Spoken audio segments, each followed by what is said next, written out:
Você sabia que o bolo de arroz e a farofa de banana não são comidas cuiabanas? A gente descobriu isso hoje, aqui em Vila Bela da Santíssima Trindade. Meu nome é Isabela, esse aí é o Lucas. Dá oi, Lucas. A gente mora nessa Kombi, viajando pelos Brasis com nossos 2 cachorrinhos e conhecendo diferentes culturas, diferentes lugares paradisíacos. E aqui em Vila Bela, a gente conheceu a dona Wanda, uma líder chiquitana que nos contou um pouquinho sobre essa história. O vídeo de hoje é um pouco diferente, porque nós estamos em Vila Bela da Santíssima Trindade, que é uma cidade que é muito marcada pela história do povo negro.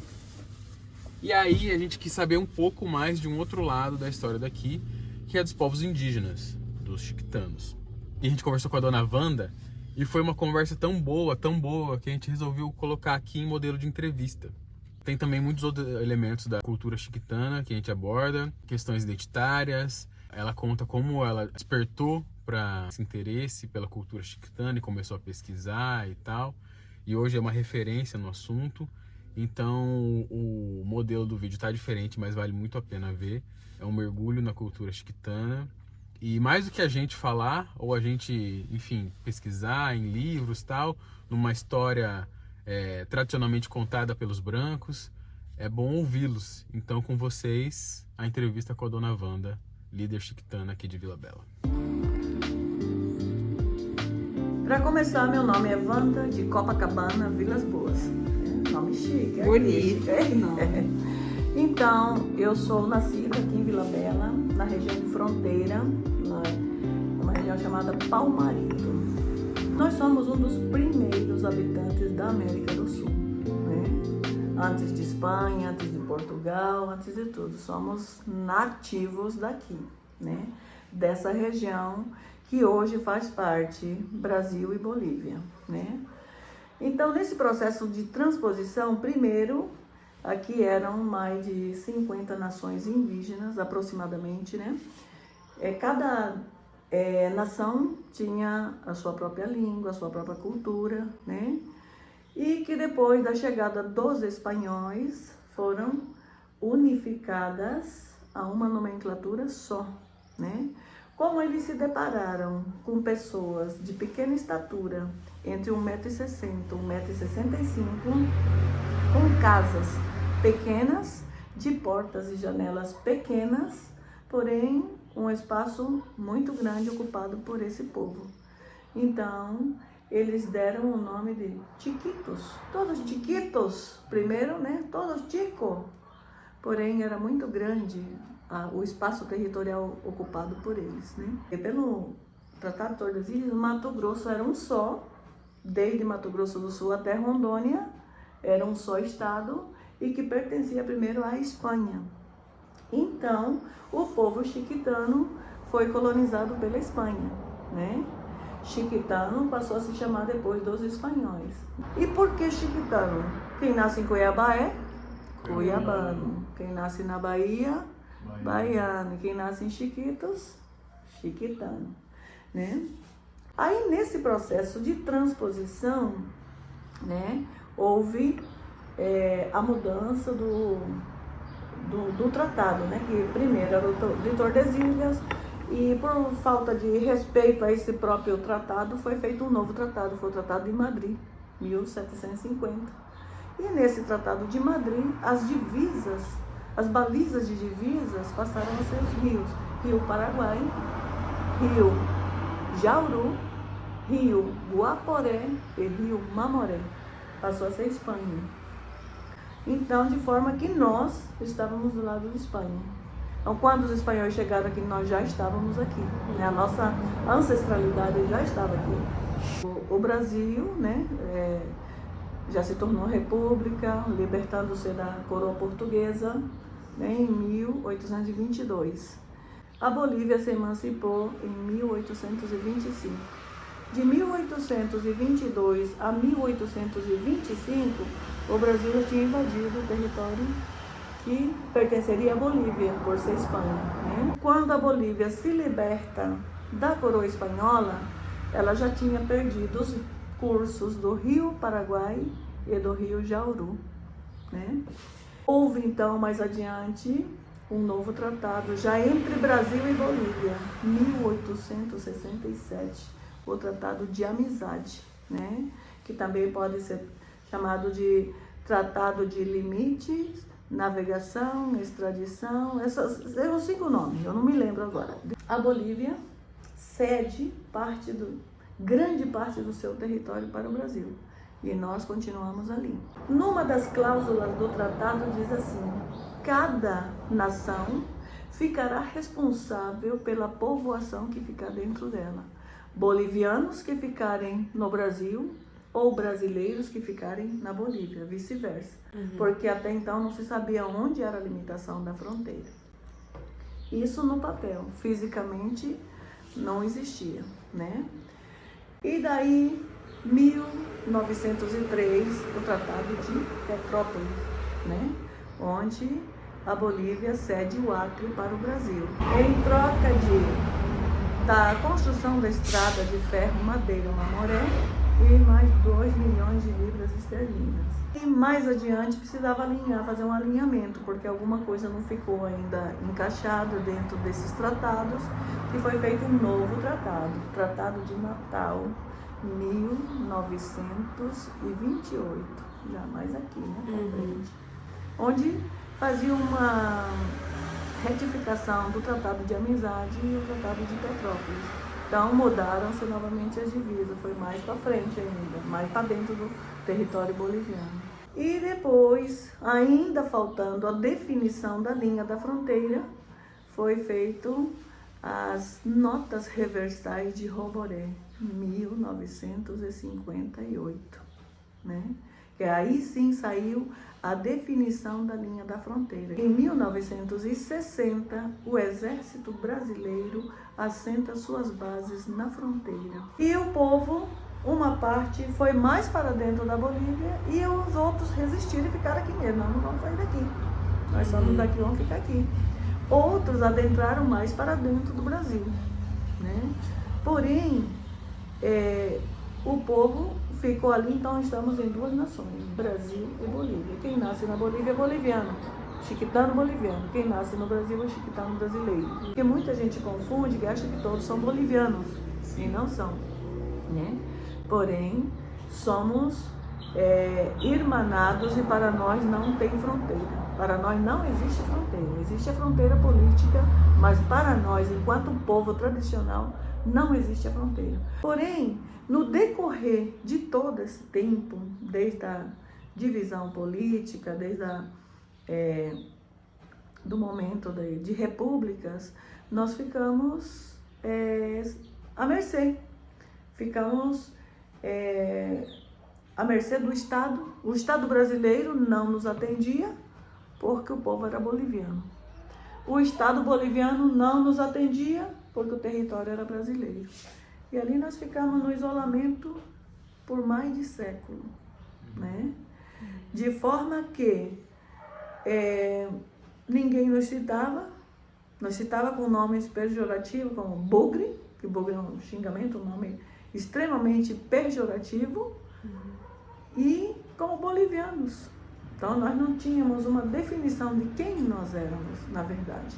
Eu, como chiquitana, eu mesmo fui estudar minha história, porque até então eu não sabia nem que eu era chiquitana, né? Foi depois de um despertar, né, que eu me despertei e vi que eu realmente era chiquitana. Eu olhei para minha mãe, olhei para minha avó, né? Meu pai já tem descendência portuguesa, né? Mas minha mãe é chiquitana legítima. O próprio exército, né, fazia isso com o povo. Vocês são bolivianos, vocês têm que ir para a Bolívia. Ou então, depois, falaram assim, não, aí vocês escolhem para vocês querem ir. Se vocês forem para a Bolívia, né, tudo bem. Se vocês forem para o Brasil, aí nós vamos fazer aqui, de forma de um loteamento, vocês vão ficar aqui, entendeu? E aí, então, muitos aderiram, aceitaram a forma de loteamento, né? Que as terras que eram ocupadas por eles foram ocupadas pelo exército. Nosso povo chiquitano, ele é organizado por comunidade, vive nas comunidades, tem as comunidades e tem a terra livre para ele trabalhar, né? Porém, não da forma de aldeamento. Não aceitamos forma de aldeamento. e muito menos o termo índio. Né? Indígena sim, índio não. Porque índio não tem definição. Que índio? Índio o quê? E indígena, de que etnia? De que povo? Já te leva para outra dimensão. Né? O povo chiquitano é de intelecto contemporâneo, né? E ele tem a civilização espanhola. O povo chiquitano fala espanhol. Tanto os brasileiros que nascem... Os que nascem agora já se perderam um pouco, né? Porque os pais já não falam tanto mais espanhol. Mas a primeira língua do povo chiquitano é o bécero, né? É um dialeto e que também foi proibido de falar. Né? Quando o território boliviano se tornou Brasil, que mudaram as escolas que eram bolivianas se tornaram brasileiras, os próprios professores orientavam os alunos a não falar mais essa língua. Nem o bécero e nem o espanhol. A gente até era orientada assim a não falar na Bolívia. Falem só do Brasil, não falem da Bolívia. Os indigenistas nos orientavam isso, os antropólogos nos orientavam isso, mas eu dizia nunca. Alguns aderiram porque não tinham conhecimento, não têm estudo, são assim, analfabetos, semi-analfabetos, então eles não têm conhecimento a fundo. Eu tenho conhecimento porque eu fui nascida no Brasil e fui criada na Bolívia. Então eu estudei lá e estudei cá, né? De forma que eu conheço as duas nações, né? E as realidades. O objetivo da Associação Chique Bela, primeiro, era cultural, né? Porque eu comecei pela cultura. Música, dança, artesanato, tudo isso aí que eu queria trazer, né? E meu padrasto, ele era um líder, né? Ele era pastor evangélico e ele assim não aceitava meu trabalho. Ele falava assim, esse trabalho seu é do capeta, do satanás, tem que acabar com isso. Ele falava isso pra mim, né? E eu falava, não vou deixar da minha cultura. Isso aí eu já tinha mergulhado, né? A fundo para saber da minha cultura. Então eu dizia para ele, não, eu não vou parar, eu vou à frente, né? E aí então eu resolvi criar um bloco de carnaval e dei o nome de Chique Bela. Vamos fazer um bloco e esse bloco vai se chamar Chique Bela, os chiquitanos de Vila Bela. E pronto, fomos para a rua com esse nome de Grupo Chique Bela, né? E aí mais adiante surgiu a ideia de criar uma associação. Não, primeiro um outro grupo de dança, né? Grupo de dança de criança, de jovem. E aí a gente ia apresentar o Grupo Chique Bela. E o Grupo Chique Bela era muito dinâmico, né? Apresentava várias danças, várias coreografias. E aí foi crescendo. Eu falei, não, vamos criar a Associação Chique Bela agora, né? Eu gostei muito desse nome, então comecei a trabalhar para criar a Associação Chique Bela. Comecei em 2010 tentar criar a associação. Mas aí que quando eu estava com tudo pronto assim para a criação, então já convocava a reunião, vamos fazer então para a criação da associação. De repente alguém entrava na cabeça do nosso povo e fazia a cabeça deles, que aí esparramava todo mundo. E aí ninguém vinha na reunião, daí já ninguém queria participar, porque aí orientavam a eles que eles iriam virar índio, que iam andar pelado, que iam andar com flecha, né? Então ninguém queria ser índio, né? E daí vai eu trabalhar. Então eu tive que aprender a tocar instrumentos musicais, a tocar flauta, a tocar caixa de percussão. Daí eu ia sozinha, de casa em casa. E tem uma netinha minha aqui, hoje ela está com 20 anos, mas aí eu ia com ela, pegava meu netinho e ia de casa em casa. E falando espanhol, cantando as músicas, aí todo mundo já ia se soltando, né? Se identificava. Então já começava a chorar, lembrava do avô, lembrava do pai. Tá vendo? Vocês são chiquitanos, não tem como negar. E quando toca música, né, só na batida da caixa, no toque da flauta, as pessoas já se emocionam. Ele não tem, tá aí, tá vendo? Como eu tô falando com você, eu fiz isso por muito tempo, de repente eu consegui agrupar novamente, né? E aí, mas quando parecia que estava tudo pronto, umas 3 vezes eu lutei para fazer, né? Daí por final falei, não, vou deixar quieto e vou deixar solto. Vou trabalhar visitando eles, falando com eles, mas não vou chamar para nada mais, né? Vou deixar só eles se soltarem. Tem uma senhora aqui muito conhecida, de família tradicional, né? Quilombola, ela me convidou, como eu sou culinarista e eu trabalho com muitas quitandas, culinária chiquitana, então ela me convidou para fazer parte do chá afro, na época era um chá afro. E eu entrava com as culinárias chiquitanas. Então esse chá era servido somente para as autoridades na festança, no dia principal da festa e no aniversário de Vila Bela. E aí ela me nomeou como produtora das quitandas chiquitanas. E ali, cada vez foi despertando o meu trabalho, né? Foi despertando a minha cultura. Os negros que nos ajudaram a levantar esse movimento, né? Porque através do movimento negro nós nos levantamos também, até porque antes nós éramos retraídos, né? Tinha medo de falar com as pessoas, achávamos que éramos estranhos aqui, então a gente tinha tudo isso aí na cabeça, né? Comecei a conversar com pessoas bem de idade, né? Negro, e eles mesmos foram contando a história do povo chiquitano, que o negro em Vila Bela só sobreviveu por conta do povo chiquitano. Por quê? O negro vinha da África, sem nada, somente com a roupa e uma trouxinha. Eles não tinham terra, eles não tinham bens nenhum, não tinha nada. Então, muitos dos que refugiavam, eles se refugiavam nas comunidades chiquitanas. E ali se juntavam depois já acabavam por se casar, né? Negro com chiquitano, né? E já ficavam ali uma comunidade, né? Daí já criavam os quilombos ali mesmo, nas terras chiquitanas, nos territórios chiquitanos. Na minha opinião, o negro não tinha terra, né? Assim, ele não, e assim, visivelmente ele não tinha terra, né? Que ele vinha de outro continente, né? Mas aí, como ele se instalava ali, então ele ficava dono daquela terra ali, né? Daquele território, juntamente com os povos indígenas. Só que aí foi aparecendo só o negro e o indígena não aparecia mais, né? Então, isso aí que eu sempre ressalto, né? Agora eu posso falar, eu tenho autonomia para falar, né?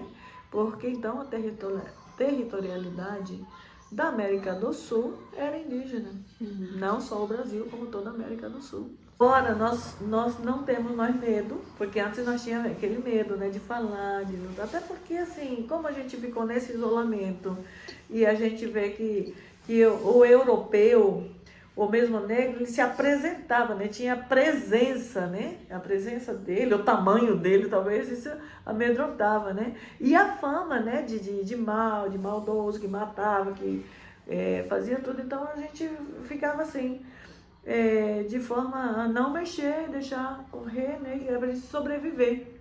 Questão de sobrevivência mesmo, né? Mas aí, com o passar do tempo, a gente viu que não era dessa forma, né? E que nós temos o nosso espaço e que nós podemos lutar por ele. Pela primeira vez, né? A partir deste ano, 2023, o Dia da Chiquitania Vilabelense. Estamos começando pelo nosso município, né? Então, aí vamos ter vários eventos, né? Aliás, vamos ter um evento com várias ações, né? Culinária, dança, música, tudo, e nós vamos fazer aqui, ó, na orla, né? Então, estamos ainda organizando um dia, que vai ser dia 8 de agosto, né? Que já é lei, já foi aprovado em lei, mas a gente está querendo começar o evento antes, lá para o dia 5 e até o dia 11. Estamos ainda articulando isso aí, né? Tem muita coisa que absorveram da nossa cultura, né? E, inclusive, registraram como fosse cultura deles, mas é nossa cultura. Por exemplo, o bolo de arroz é nato da cultura chiquitana, né? Aquele assado? Aquele assado. Eu falo bolo de arroz cuiabano, não é cuiabá não, é nosso, chiquitano. Né? E até porque Vila Bela é a primeira capital do estado de Mato Grosso, né? Então foi levantada. Cabeça de boi assada é nossa. Essa é nossa também, indígena. Aí nós temos o caldo de mandioca, caldo de banana verde com ossinho, isso aí é nosso também, né? Da cultura chiquitana. Aí nós temos a patasca, né? A patasca é tipo assim, é uma feijoada, só que em vez de ser feijão é milho, né? Que aí vai com todos os pertences de porco, né? Tipo uma canjica, assim, mas com milho, né? e várias outras. Temos o massaco, né, que é feito da banana, a farinha de mandioca, por exemplo, o biju, né, o chibé. O chibé, nossa. O que é O Chibé? Chibé é farinha de mandioca molhada com leite ou com água. Você comer com carne assada, com carne seca, alguma coisa assim. Às vezes, eu não quero fazer arroz, vou fazer um chibé. Pega a farinha, põe água, deixa ela molhadinha, ou com leite, que é mais gostoso. E você come com um peixe frito, com um charque assado ou frito, né? Essas comidas que eu tô falando é só na região da Chiquitania. Pega Rondônia, Mato Grosso do Sul, Santa Cruz e Beni, na Bolívia. Só aí, porque outros estados da Bolívia não fazem essas comidas que nós estamos falando e nem outros estados do Brasil fazem. Tanto que quando chega a gente de São Paulo, nunca comeu caldo de banana. Quando vai, caldo de banana, nunca vi, então é nosso. E a farofa de banana também tem essa Também origem? indígena, origem indígena. Farofa, paçoca, tudo é indígena. Olha só, que demais, cara, não sabia. Temos as flautas aqui, flauta de bambu. Vocês trançam ela seca ou verde e depois ela seca? Ela tem que secar primeiro, tá? Seca primeiro.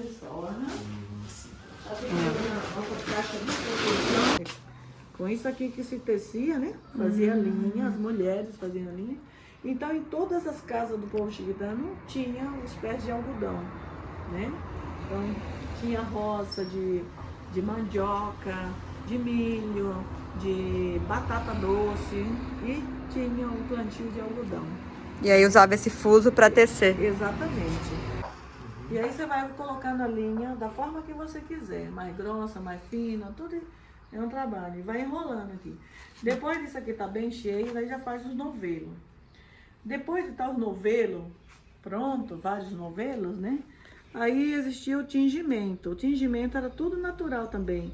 Ele se tingia com a batatinha do açafrão, com o urucum, com a semente do jenipapo, né, que dá uma cor preta, o urucum vermelho, a batatinha de açafrão dava a cor amarela. E aí eles iam misturando as cores, né? E aí então depois fazia-se um tear, chamado tear, e aqui ia trabalhando essa linha, né? De forma que eles faziam o tecido e faziam as roupas. Aí eu vou te mostrar a roupa primitiva do povo chiquitano. Mais ou menos assim, só que era grande, né? Aí então eles iam preparando a linha e daí iam arrumando aqui de forma que ele ia tecendo, né? Mas aí era com todo tipo de linha, era mais grossa, era mais fina, o que quisesse fazer. Isso aí a rede, cobertor, né? E o tecido para a roupa, né? Do povo chiquitano. Um saco, simplesmente um saco, sabe? E o tecido era feito assim, ficava da forma de um saco, né? Então só vestia e ela chegava até a canela, mas nada mais por baixo, só isso, tá? Essa era a roupa semelhante a um saco. Aí depois começaram essa roupa já ganhou uma cintinha, depois já, né, pra amarrar na cintura. Primeiro era lisa, depois já uma cintinha, um enfeitinho, um bordadinho, né? Mas antes ela era branca, branca mesmo, solta. Tanto homem quanto mulher usava essa roupa. Aí depois já saiu o tipói, né? Isso aqui é chamado tipói. Era do mesmo tecido, algodão cru, né? Já com um outro já, um enfeitinho, um babadinho, né? Aí foi saindo, isso aqui é o tipói. Nesse tecido, depois já foi incrementando, evoluindo com outros tecidos, né? Que hoje nós fazemos com tecido de cetim, né? Olha aqui. Então, como a cultura é uma evolução, né? Vai evoluindo. Sim. E aí temos vários outros figurinos, mas esses são os figurinos principais. E essas roupas são do dia a dia ou é usado mais em festa? Em festa, sabe? No dia a dia usa roupa qualquer, mas em festa usava esse. Exatamente. Aqui desafina e aqui afina. Como é o nome desse instrumento? Tem um nome? Isso aqui é caixinha, é caixa de percussão, né? Uma caixa. Aí temos o bombo, né? Ali que eu vou te mostrar agora também. Isso aqui é a caixa. Isso aqui, o então fala-se a tamborita, né? Tamborita. Na Espanha fala tamborita. A tambora, tamborita.